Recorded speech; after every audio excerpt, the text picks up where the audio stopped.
রাত্রি সবাইকে সোয়ারিঘাট থেকে এখনো অনেক মানুষজন আসলে ট্রলারে বসে আছে, এপার থেকে ওই পারে যায়। এই মানুষগুলি এই পারে আসে কাজকর্মের জন্য।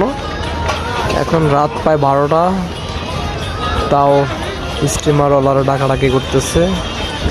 আপনাদেরকে এই সোয়ারিঘাট থেকে ভিডিও করে দেখাই। তো দেখতে পাচ্ছেন আসলে গরমের কারণে আসলে আমরা প্রায় সময় এসে বসি, খুবই ভালো লাগে। আর ওই যে বললি ওইটা মেড ইন জিঞ্জিরা। জিঞ্জিরা তো জানেনই আসলে সব কিছু কম বেশি উৎপন্ন হয়, এদের নিজস্ব একটা ব্র্যান্ডিং আছে, প্লাস্টিক লোহা লঙ্কর ইন্ডাস্ট্রি সব কিছুই আছে, তাই না জামাল? হ্যাঁ জামাল, আসলে বাসা আমাদের এখানে কাছে হওয়াতে আমরা প্রায় সময় আইসে আড্ডা দিই। এই যে আলামিনও বসে আছে, আমরা 4-5 জন প্রতিদিন আইসে এখানে বসে থাকি। ওয়াও ফিল, তাই না?